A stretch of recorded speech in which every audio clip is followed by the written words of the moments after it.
בוקר טוב לכולם, אני שמחה מאוד להיות פה איתכם היום, אבל אני אדבר באנגלית. Thank you very much.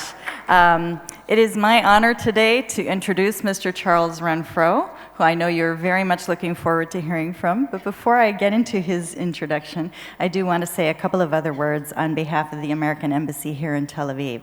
The first thing I would like to do is to thank the people who organized this conference, particularly Hila Beinish and Noah Turgeman, of the Israel Green Building Council, and also Rafi Rich of Suits. I know that you have put your hearts and souls. I'm not sure where you are. There are very bright lights shining on me right now. Thank you.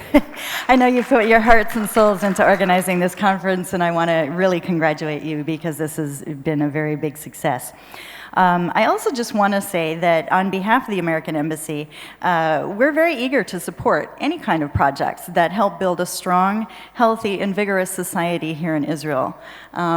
Our support for these kinds of efforts is at the foundation of the United States and Israel's shared values and our shared goal of fostering peace and prosperity for all Israelis. So it's our pleasure to be able to support events like this.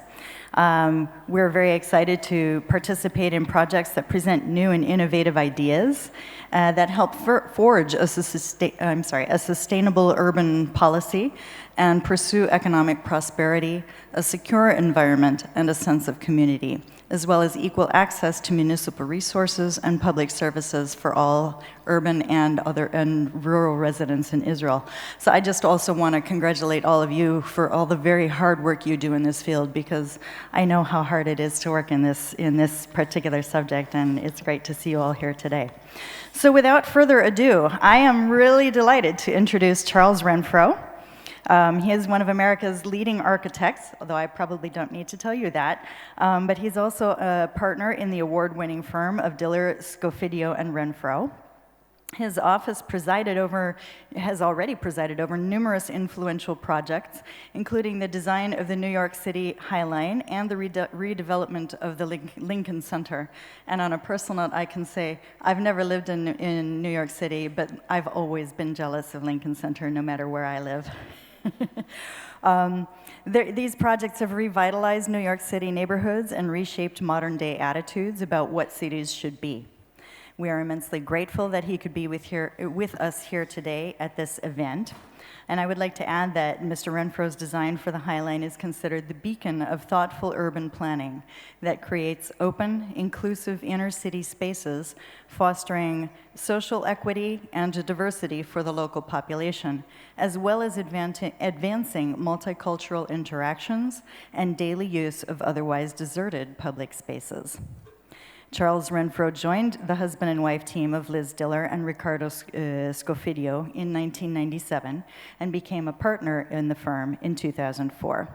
I'll also add that in the latest installment of a series called What Made Me, a video series by Poppy de Villeneuve, Mr. Renfro recounts how a childhood bully helped set him on his life path and remembers his early education gawking at Houston skyscrapers and explains his architectural philosophy. So I hope at some point you'll all have a chance to check that out. Without any further ado, Mr. Charles Renfro.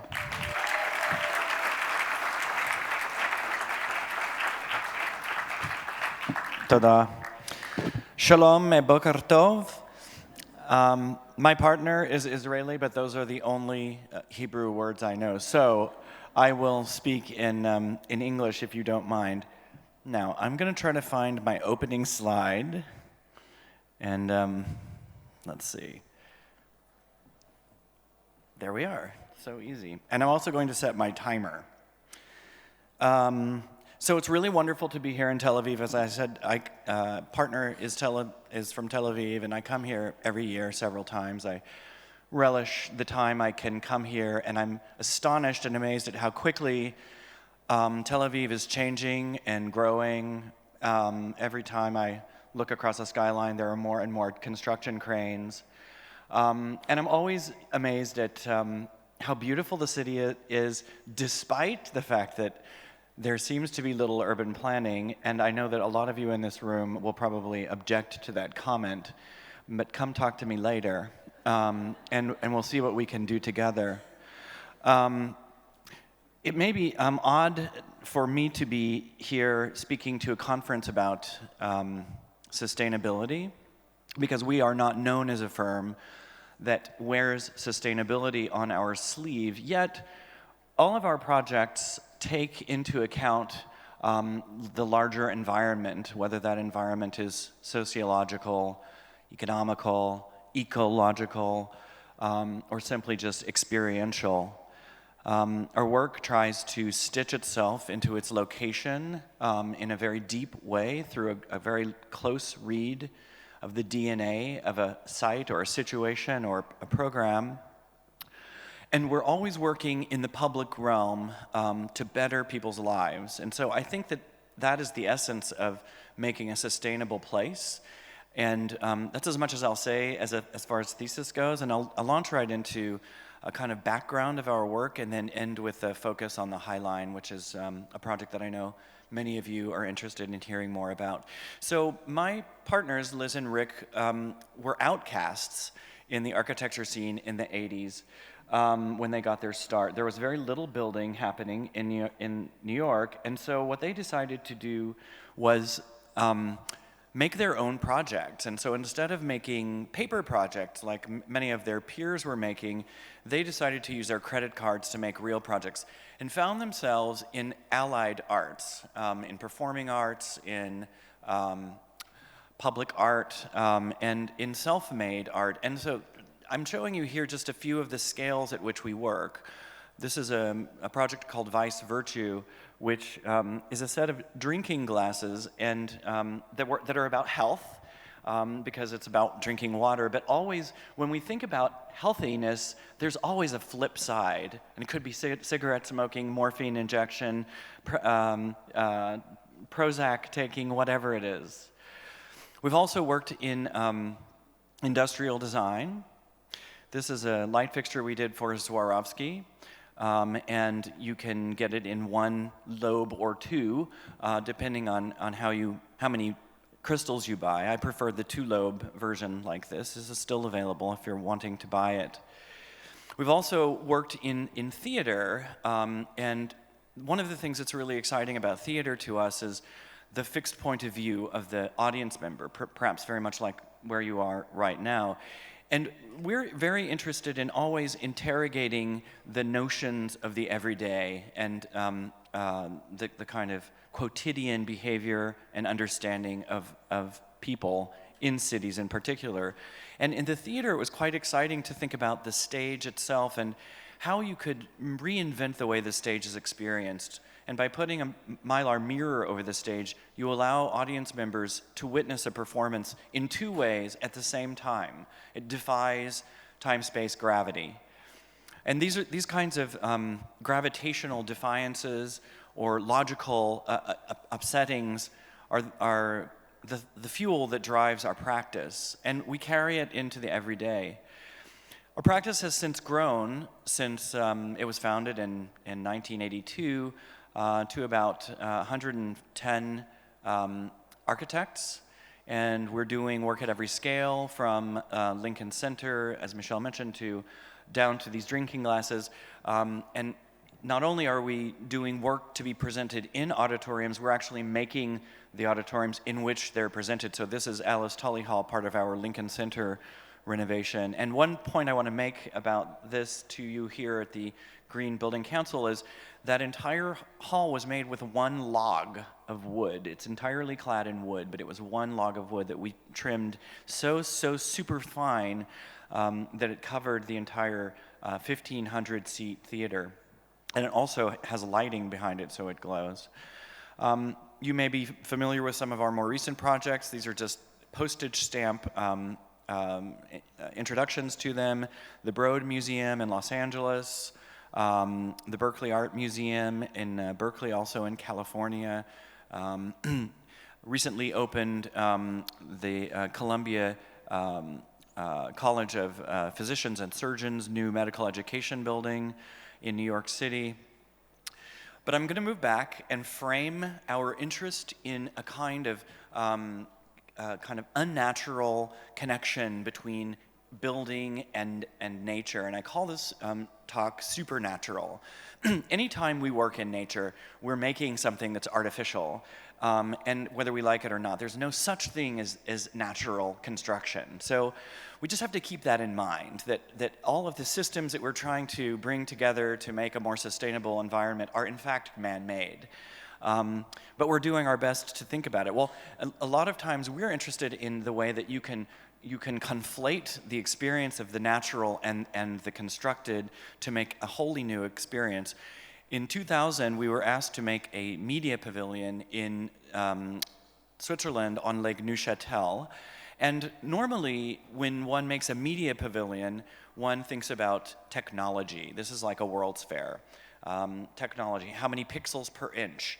How much verisimilitude can you transmit to this experience? And so for us, because we consider ourselves to do things in a different way than we're expected to do, we wanted to make our media pavilion out of nothing but the site itself. So we made a cloud, something that Switzerland has plenty of, and we gave them a cloud made with 30,000 off-the-shelf fog nozzles that filter lake water and push it through the nozzles on this giant structure the size of a football field, those are the nozzles, to make a cloud. So it's a piece of architecture which is formless, shapeless, has no edge, and is constantly changing. A non-fixed piece of architecture that is also made of nothing but the site itself. The cloud was something that was lit. You could walk into it wearing a raincoat, and once you got into the cloud, instead of experiencing media and technology and all of those things that are really exciting about the future of the world, what you experienced here was absolutely nothing. And that was the point. To rely on your senses, your sense of proximity, your sense of hearing, and also to understand that our vision, what we see, or how we see, being the mother sense, is so dominant that having it stripped away gives you great fear and panic.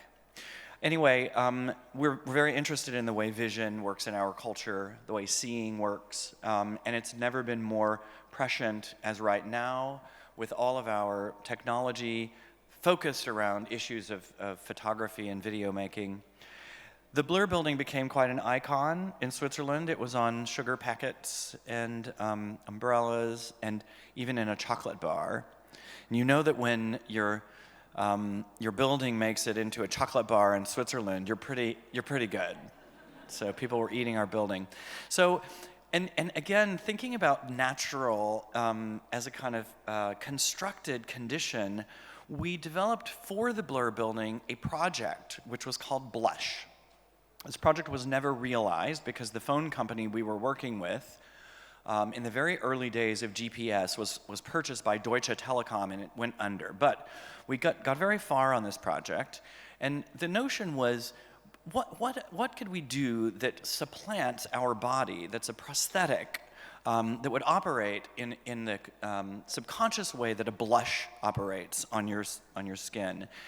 And so as you enter the Blur building, you would be given a survey, a kind of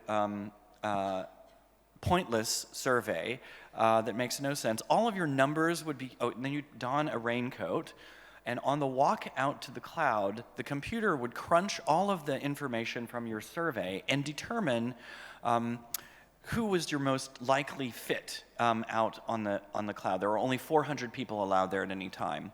The raincoats themselves were outfitted like a human skin with various organs added to them, a speaker in the ear, a luminous display in the chest, data receiving, and then most importantly, the vibrating pads on your ass. And what would happen is the brain coat would act like your body, an extension of your body, an aesthetic, depending on who you are near. Because you were stripped of your vision, the brain coat would operate as your extrasensory perception. And if you came near to someone that you were quite fond of, your coat would glow red. And if you got near someone you were completely antagonistic about, your coat would glow green. And there was, in fact, one specific match at any time, the highest and best match at any time in the field of the Bloor building, which was the size of a football field. So we're constantly trying to understand how our bodies operate in nature. And our very first public project, the Institute of Contemporary Art, was also operating on the waterfront. And I'm strategically putting waterfront projects in here because, well, there is a pretty nice little waterfront right here behind me. And we're very interested in the way cities now engage with their water, because it's a new condition that's been the water has been liberated from industry pretty much all over the world. Here, we were asked to think about a museum on the water. And the first thing we wanted to think about is, well, what is a museum for the 21st century? Is it demure, like the Goetz collection, or exuberant, like a Frank Gehry project in Bilbao, for instance? And what we decided is that, in fact, it could be neither of those two things, and that the museum of the 21st century must operate wholly outside of that dichotomy or that dualism. And for the ICA, we were challenged by our waterfront site. Beautiful, Boston Harbor actually was quite beautiful, where the Tea Party happened. And beautiful boats parading back and forth all day. And it's exactly what you don't want in a museum. You don't want to be distracted by your view. Now, this could work for a condo building, but for a museum, you need your site to be present and obvious, but you need the site to be altered, mediated. And so we thought that this museum, as a place that you look at art, could also be a place where you could look at the site. And the building itself is a viewing apparatus, and it blurs the view, it frames the view, and essentially turns the site itself into a holding of the museum. It's also made from the public realm. There's no extraneous material. There's a harbor walk that goes around Boston Harbor. We use that material to make the base of the building. The base of the building is entirely public, even though this is a private institution. And then the art galleries drop down from above so that they can be top lit. And that is the result. A dramatic building that has a kind of iconic presence, and yet at the same time it gives over to the art as the primary experience, not letting the view take over, and you'll see in a second, making the galleries quite understated. The space that we made underneath the cantilever, that is the art gallery, is a new space that's given to the city of Boston. And anytime we work on a public project, we're interested in the civic, in the way the civic can be brought into a project, and where a building does more for the public than it's even asked of us to do from the client. This has become one of Boston's most famous and important civic spaces. I suppose it's a privately owned public space if you consider it like that. In New York, we have many of those. Very simple, with a ribbon of wood from the water that goes into the building and wraps an auditorium. The auditorium frames views two ways to the harbor. An elevator in the middle of the building is completely glazed and scans the building as it goes through it. Lets you see into every piece of the building. So again, it's all about looking and understanding both where you are in the site, but also where you are in culture and in that building. The galleries are quite simple and can be reconfigured. And between the two galleries, the very end of the cantilever is a room that overlooks the harbor, and that connects the two galleries and finally gives you a view that's unobstructed of the harbor. We call it the pornographic view, but you have to work for it. It's like eating your dessert to get through all of your dinner. And then there's a special space called the Mediatek that is pulled out from underneath the gallery, and when you get into the Mediatek, the way that the window is positioned, it cuts out every extraneous piece of the site except for the water itself. It completely neutralizes the site. And as I was saying, in that perfect proportion of window that is shaped exactly like a movie screen, the site then becomes a piece of the collection of the museum. So there's a kind of inversion of the occupier of the site and the site itself. One more project, and then we'll move to the High Line. In Rio de Janeiro, also a waterfront project, and this is, of course, perhaps an aspirational waterfront for Tel Aviv.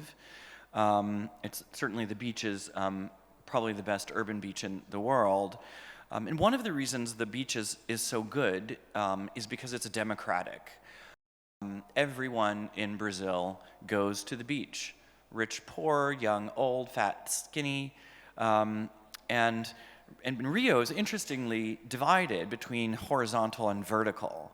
The horizontal parts of Rio are actually the more wealthy parts, strangely enough. And the vertical parts of Rio and the rest of South America are favelas. They're built on hillsides that the city took no interest in.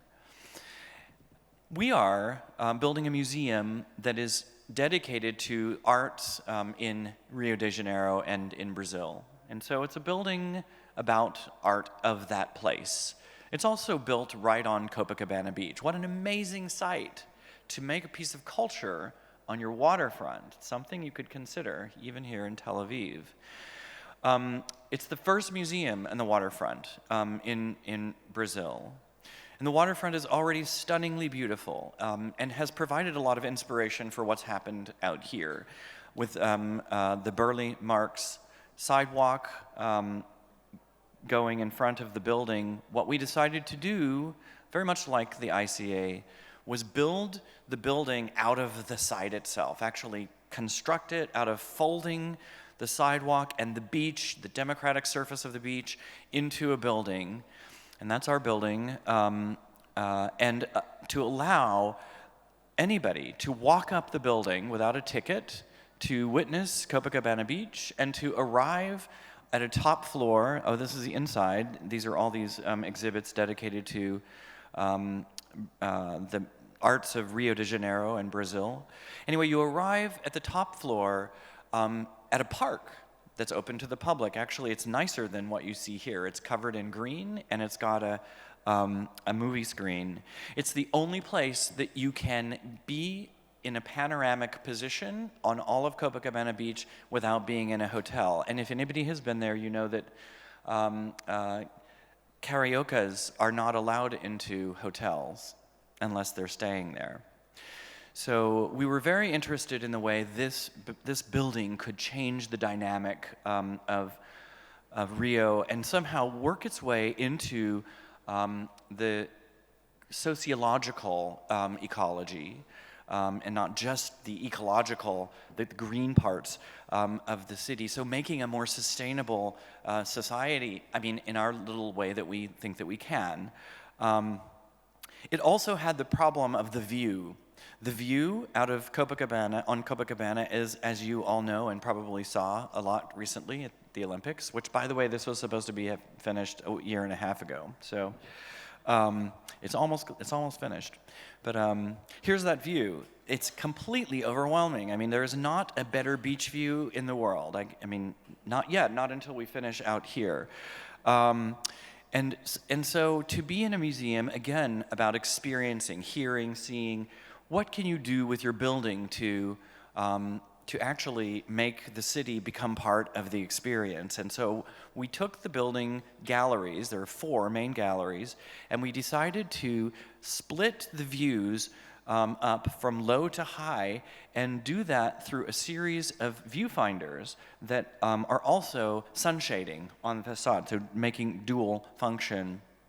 And so the viewfinders, thousands and thousands of them, all angle in one direction. And as you move up the building, you'll see this in a second, as you move up the building, it changes your view. So from one gallery, you start on the sidewalk, then to the sand, then to the shore, then to the water, then to the horizon, and ultimately you can see out to Sugarloaf and then the sky. And so your experience of looking out to the site is also part of your experience of being in the museum with the culture that's being shown to you in the museum. The city becomes part of that experience. Here are our test samples being made in our studio. We work in model a lot because a lot of the things that we are doing haven't really been done before, and so we try them out. And then here is about 2 months ago, when we thought that we might be open for the Olympics, not quite. The viewfinder is put into place behind glass, and the museum is about 6 months away from opening now. The installations are going in. And this is an earlier picture of the outside walkway. It's like being on the side of a mountain. And again, we'll let people go up free of charge to the top. It's all made with concrete, something I know that you guys do here a lot. Concrete is not done very well there, but it's not falling apart yet. And then finally, when you get to the top floor, a restaurant that you do have to pay money to be in, and then above that, this is a theater, and the little part that you see just underneath where the camera is a grass lawn. This will all be open to the public. So very much like work we've done at Lincoln Center and, of course, the High Line, we're interested in putting trust in the public and the public's behavior and allowing the public to engage with projects that could be privately funded to make their lives much better. Oh, and here Carmen Miranda's lips on the back of the building. And then this is a lenticular, and when you move to the other side, it changes into her eye. It winks. Because unfortunately, we had a blank back. There's the concrete. And then, so we're interested in nature and green. This is a green building council, and but I guess we're not interested in the traditional ways of thinking about green. You may notice something strange going on with these trees. This is Liverpool for the biennial in 2006, and they may have just been to the pub and gotten a little tipsy. But we helped them out a little bit, and simply, what does it mean when nature is co-opted? When you go to a place that's supposed to be a park and you find 3 drunk trees. Anyway, we had a lot of fun with that, and that leads me to the kind of focus of today's talk, the High Line. The High Line is 1.5 miles, that's something like 2.2 kilometers of disused railroad space, elevated railroad space on the west side of Manhattan. The High Line was initially made to replace a very busy freight corridor on 10th Avenue. This is freight being delivered to all of Manhattan. Before there was trucking, it all came in either on a train pretty much on a train. It had to be unloaded into warehouses on the sides of the train. But here they unloaded it onto trucks, or they moved trains down the street. And before they built the High Line, 10th Avenue was known as Death Alley, or Death Avenue, because so many people were run over by these trains, and they finally had to put these cowboys in front of the trains to keep people from being hit. And so, this is a funny one. Maybe New York was a hick town then. Look at it now. So basically, they decided to build the High Line, an elevated freight delivery railroad in the 30s, to take the train off of the street and deliver goods, mostly food products, to the west side of Manhattan to be delivered all over Manhattan and New York City. And well, this is what happened. I guess my chronology is a little off, but basically, the areas underneath the High Line became rather tawdry over time, and the High Line itself started to stand for something a other than what it had meant when it started. It wasn't healthy and vital. It was actually tawdry and sick, and it was the underworld and cross-dressers and gay people and all kinds of horrible things were happening there. And of course, that's where I went to when I moved to New York most. Anyway, back to the chronology. That slide was out of order. So it was constructed in 2004, and interestingly, immediately after World War II, the United States got a move on it and made the interstate rail system, interstate road system, and trucking took over from trains as a primary means of moving freight. And so almost immediately after it was built, 30 years after it was built, the High Line was starting to be abandoned. And in 1963, portions of it had already been removed. And then it became a kind of place of mythology. There were no trains up there. Nobody knew what happened up there. And then, I'll go back to this. And then this happened. It was kind of taken over, and the city's west side fell into decrepitude and immorality, bad behavior. And a lot of people started to try to imagine what the High Line would be, to hang romantic notions of how it could be changed. But also, a lot of people decided that the High Line was a huge eyesore and needed to be torn down. And in fact, much of it was torn down. Up until 1991, about half of the High Line was torn down, and only about half remains. And then there became a split in the kind of zeitgeist of New York thinking. The High Line was this really amazing thing that went into buildings and beside buildings and allowed the infrastructure to merge with the city in an unprecedented way. And so many old New Yorkers, the ones that witnessed all the tawdriness and decrepitude, but actually sort of loved the natural decay, the romantic decay of the High Line, wanted it to be preserved. The people who didn't want it to be preserved were those that were trying to build and develop on the west side of Manhattan. They felt like it was a hindrance, a dam to accessing the river. And so this was a note that was found at one of the community board meetings. No doubt you will ruin it, so it goes. But this was somebody who wanted it to be saved. And finally, after Mayor Giuliani declared that the High Line would be taken down once and for all, as one of his last orders in office, Mayor Bloomberg, when he was elected, as one of his first orders in office, said, no, we're going to save the High Line. We see the vision. And he, in fact, enlisted our City Planning Commissioner, Amanda Burden, with her amazing team to think about how to rezone all of Chelsea so that the High Line could be turned into a park without making the tax base leave. And so the rezoning allowed for people who had, by the way, Chelsea had become the place where all of the art galleries had moved because it was cheap and the spaces were big and industrial.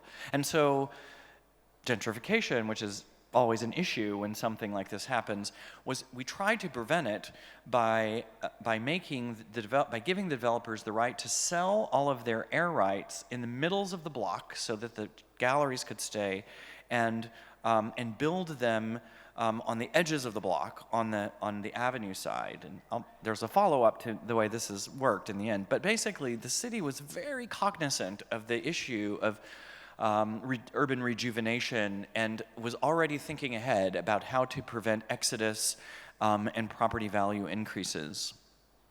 One of the ways that everyone was able to be convinced that the High Line needed to be saved was because of this.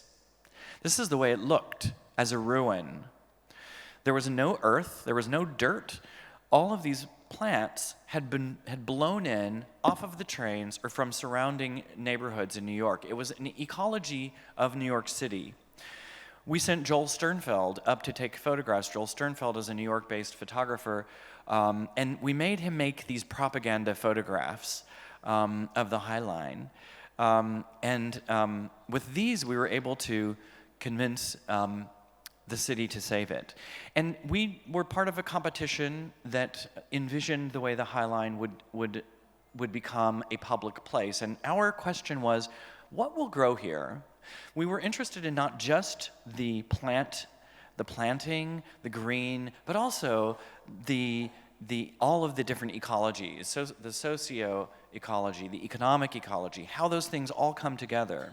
We were inspired by the ruin that was the High Line, the green that just somehow managed to find its way through the cracks whenever it could, the concrete in its broken apart majesty. And then our solution, those of you that have been there, essentially is just that. That's all we did, is we sort of took what was given to us, plants that were weeds, that were blown in from the parks around, or that were dropped off of trains. So we replanted. 80% of the planting comes from those weeds. And architecture made of these concrete planks with angled ends that could be placed in any number of ways that allow for the green to grow right through the cracks, just as it did as a ruin. So our piece of architecture was in fact anti-architecture. We saved the design, we saved the High Line from design, and that was the goal, we hope. The planking system would allow us to make any kind of natural or unnatural coverage on the line, from completely paved to somewhat paved to completely green, and we have used every version of this paving in the 1.5 miles of the line. We worked, of course, with field operations. They were our landscape architect, but most importantly, we worked with a horticulturist named Piet Oudolf. Piet Oudolf is based in Rotterdam, and what he did before we took the old High Line top off, he went there and he found every single plant that was growing in the High Line. And as I said before, 80% of the new planting was already found in the High Line. So that, in fact, he knew things could grow there. And he envisioned a green ecology of flora and fauna that would evolve over the years and be almost self-sustaining. This is the concept, that we don't need to tend to the line. We all know that's kind of bullshit, because there were 7 million visitors to the High Line last year, as opposed to the 350,000 that we had anticipated. And so there's quite a bit of maintenance required, but in the best of ways. So now one other thing to be said is, what will grow here is what was already there. And it was a city, and it was illicit. It was illegal, dirty, dangerous. The first time I went onto the High Line, I had to crawl through a hole like this, over syringes, on broken glass, with condoms everywhere. And I arrived, and there was a man in a tuxedo with a silver tray with martinis. And it was my friend's birthday party. And I understood at that very moment the potential of this line, that it doesn't just have to be a park, it has to be a place for everyone, for all of these kinds of activities. It must maintain its sense of danger. It must not be a place for commercial activities. The 4 competitors that competed, of the 4, 2 added lots of commercial ventures to the High Line. We said no, nothing. And that's also not quite true, because now we have vendors on the line. If you've been there recently, you know, but they're all very perfect vendors, are curated. And this is the result, a public space that is made up of all of the parts and pieces that were found when it was discovered as a ruin, repositioned. So it's sustainable in that sense. It's a revisioning of an existing structure. We didn't take it down. We brought back all of the kinds of material that was already there. We brought back the planting that was found. These paths the planks form every part of the park, from the pathways to the benches to the planting beds. All of the railings are the ones that existed. By the way, this is 3 years ago. I should put a now picture. This is completely covered in a forest canopy now, after it's been 5 years. We tried to think about the way the line works as it passes through New York City, where every block there's a different climate. So there are different sort of climatic ecosystems. And the planting changes at each block. And so does the activity. We wanted to make sure that where the line passes supports the different kinds of activities. Here at Hudson River, we made a kind of beach out of reused railroad ties. These are all ipe ties that were made from the railroad ties that form a kind of bench, kind of lounge chair. The lighting was kept very low so that you could see out. As with the ICA, I think of this less as a park and more as a viewing device, as an apparatus, a way to be in New York and to see New York and understand the city. It's really not about itself. It's about the place it's in.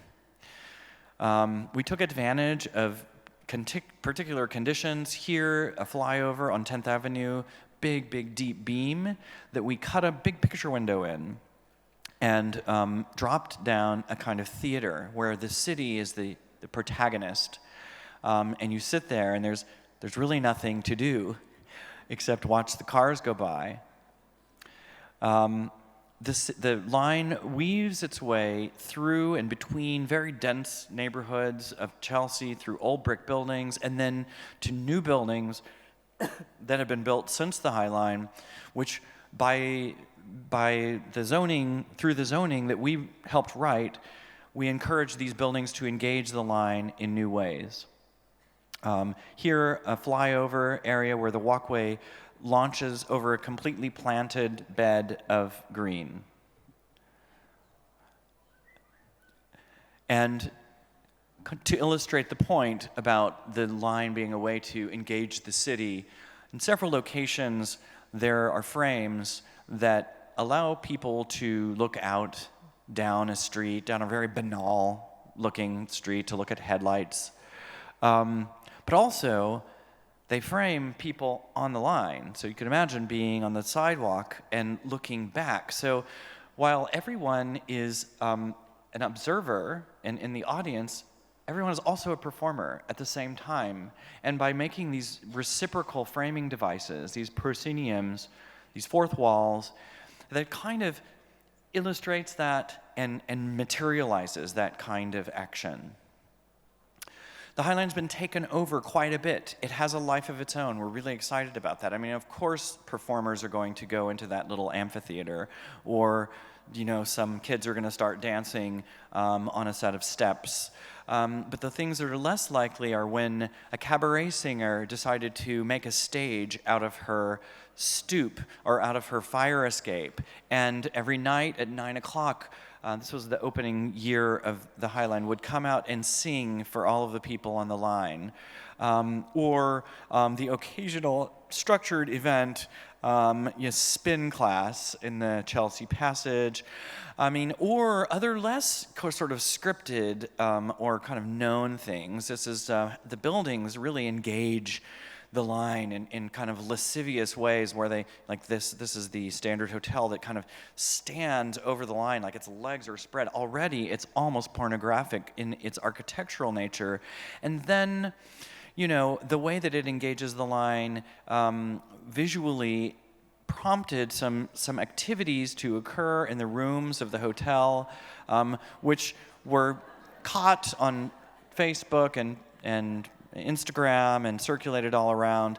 And then we, because we are ecological in nature and we like to think about the way things happen naturally, we decided to write an opera that would take place on the High Line. And so our opera, called Mile Long Opera, is inspired by true events that have happened here. So for instance, those folks in those rooms have now become opera singers. They will be mic'd down to particular places on the High Line, and you will put together your own personalized opera over a 1.5 mile long walk, with different scenes taking place along the way. These are all inspired by New York, what's happened since the line was made, but also by the city itself and what happens in the city. And then just a little bit to complete the conversation, of course, this line has been very popular. I already mentioned that we designed it for 600,000 people, and last year we had 7 million people. It seems to be, which puts it, I think, second in terms of tourist attractions in New York City. Not that we're bragging, because frankly, at times it's so crowded one can't walk down it. And Daniel and I live a block away from it, and I refuse to get on it on the weekend. I'm like, ugh, that High Line, who did that? Terrible idea. Well, a lot of cities, this is just a handful of the cities that have been inspired by the High Line. And I will mention, and you probably know already, that we were not the first park to be made on an abandoned railroad. That did happen in Paris, the Palais Planté. A different situation because that didn't run through the heart of the city. And also with all of these different cities, they all expect a High Line to be made, and we always tell them when they approach us to give them a High Line. No, it's not that easy. We can give you something. We can help you think about your city and make something that's grown literally and metaphorically out of the city, but it will never be exactly the High Line because every city is different, and you have to respect the ecology of every city. The other thing that's happened, as you might know, is what was a sleepy, although art-filled neighborhood has since transformed into the most robust building environment in probably in America, with more projects under construction than anywhere else in New York, including the Hudson Yards, which is on the north end. And much to our chagrin, because we would have bought property along the High Line had we known this would happen, but we didn't.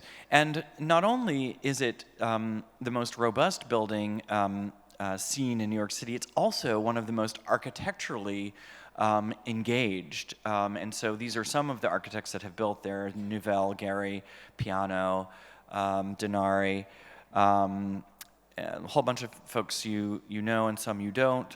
But essentially, what's happened so far, I mean, this is is $2 billion in economic impact, meaning those kinds of projects, 29 major development projects. These are within a block of the line itself, 12,000 jobs, 2,500 new residential units, 1,000 new hotel rooms, and 223,000 square feet of new office. Just to take a zero off of all those numbers, and you'll get it in metric if you need. Anyway, square meters. It's been hugely, hugely popular.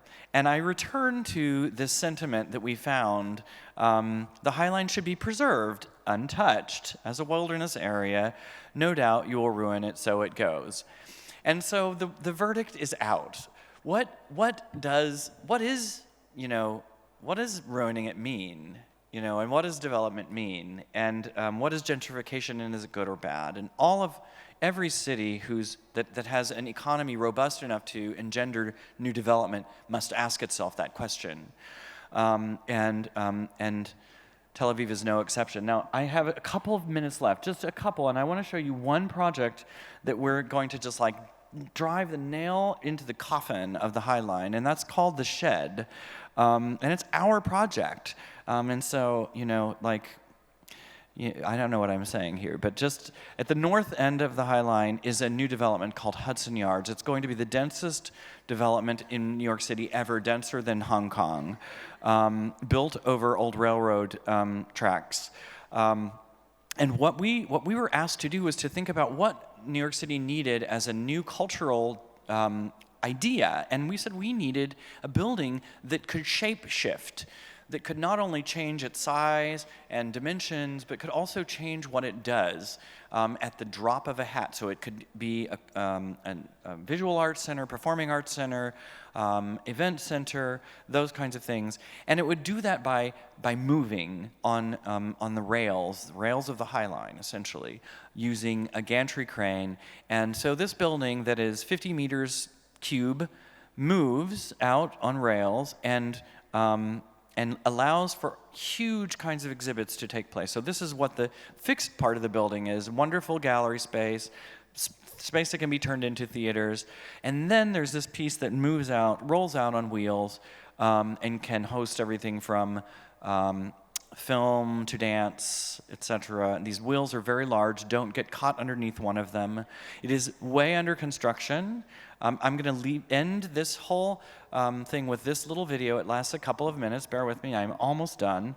But that's the High Line going up, and then the train station. So all of the industrial part of New York now converted into some of the most expensive, probably the most expensive, condos, hotels, shopping in New York, and then here this kind of thing, this object that is a transformer, trying to keep it vital and engaged in the thing that we know that makes New York, which is the creation of culture. We also have created wealth, but this is what we do best. And you see what happens is the shed moves in and out. Trucks can come in, they can back in, and the entire building can be taken over. I'm going to just show you a little bit more of this. I can see that I've run out of time, so I'm going to end. But essentially, the building is a complete transformer and can do whatever you want with it. With that, I'm going to say goodbye, and oh, there's my alarm. Okay, anyway, thank you very much.